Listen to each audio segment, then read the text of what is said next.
کرتا ہوں اور بعد درخواست کرتا ہوں کہ وہ وقارات پیش فرمائیں.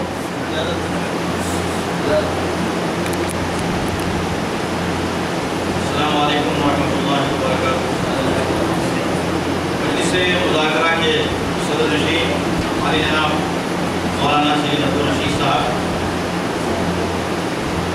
Syed Shah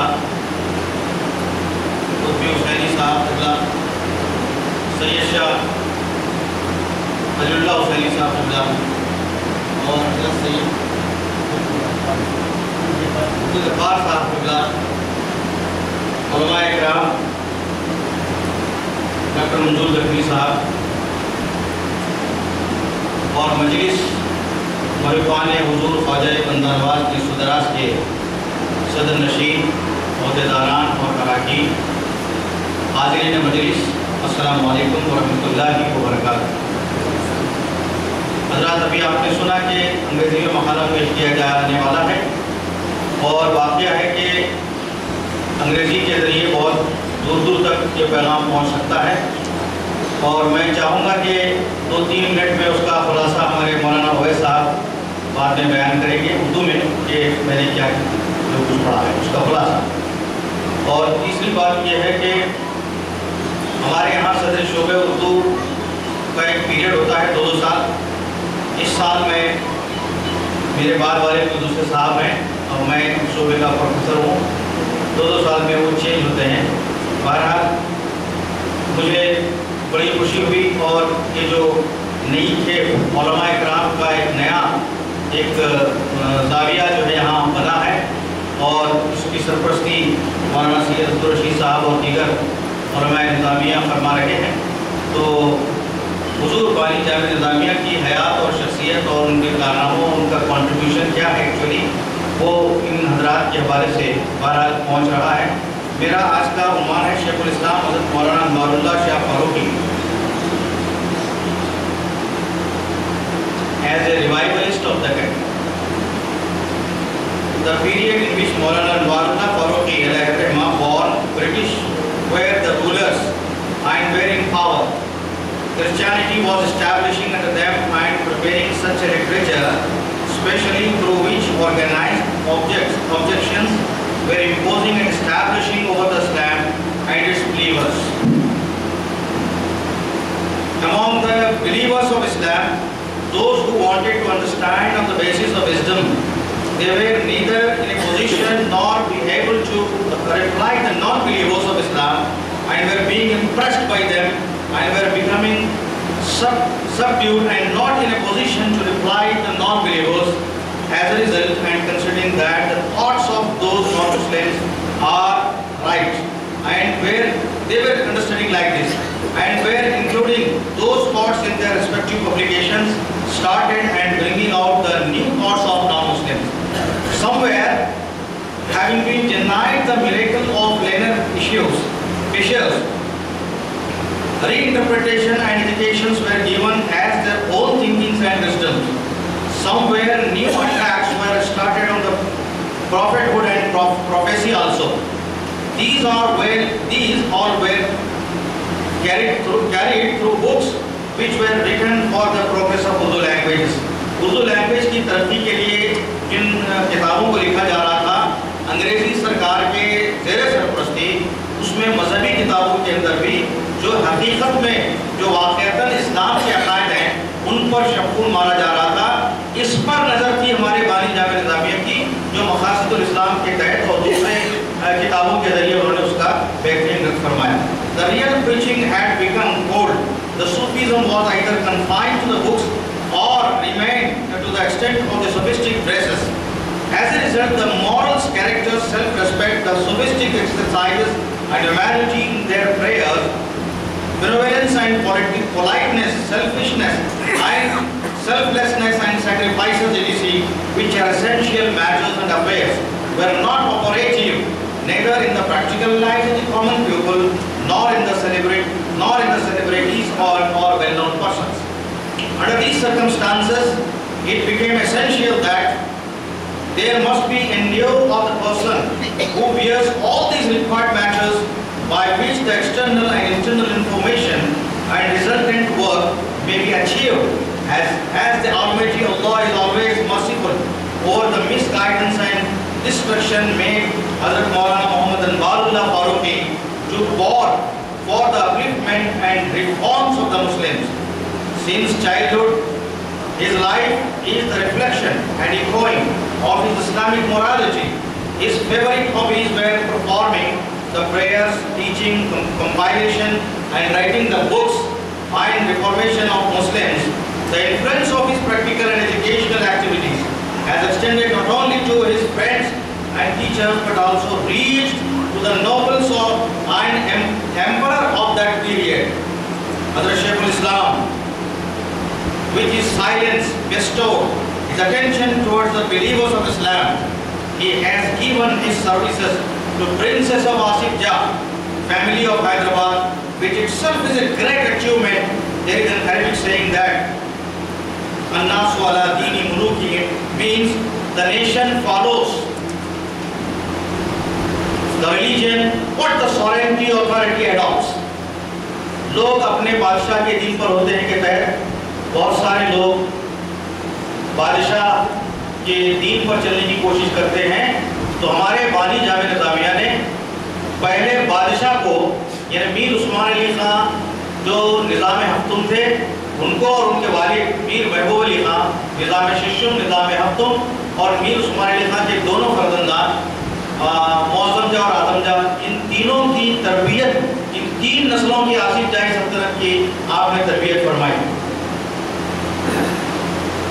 That Allah the Almighty has given eminence and excellence that the first he was appointed to train and educate His Excellency Mir Mehboob Ali Khan. After educating and training for some 6 years, he took 22 years to educate and train the 7th successor of Asif Jahi regime, His Excellency Mir Usman Ali Khan.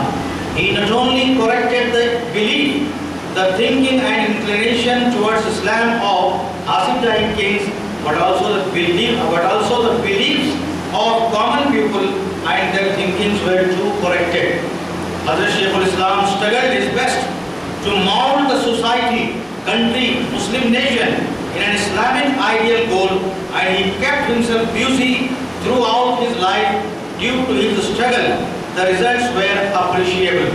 That is why after a century, whatever the Islamic temperament, morals, characters, philanthropism for the religion were found in the intellectuals and other Sufis were just because of Maulana Anwarullah's struggle and efforts to make practical and implement the revival of his thinkings and views of the sovereign authorities, especially the 7th Asif Jahi Mir Usman Ali Khan, not only helped every aspect, but the suggestions submitted by the Maulana were accepted and implemented them by issuing royal edict command. Hazrat Shaykhul Islam was manifested in Deccan as a great endeavor and a great reformer also.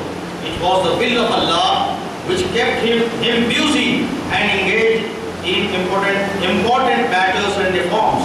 The knowledge and education of Islam, as our Prophet Muhammad sallallahu alaihi wasallam says, is compulsory, but the majority of the believers of Islam were normally inattentive and remiss.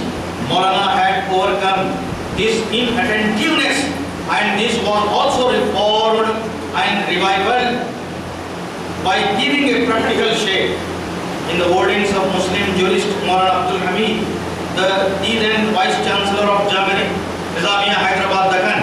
First, Maulana Anwarullah appointed the preachers and sermonizers and the persons, those who were educated, religious dogmas and divine law were given a chance to perform and complete their assigned duties.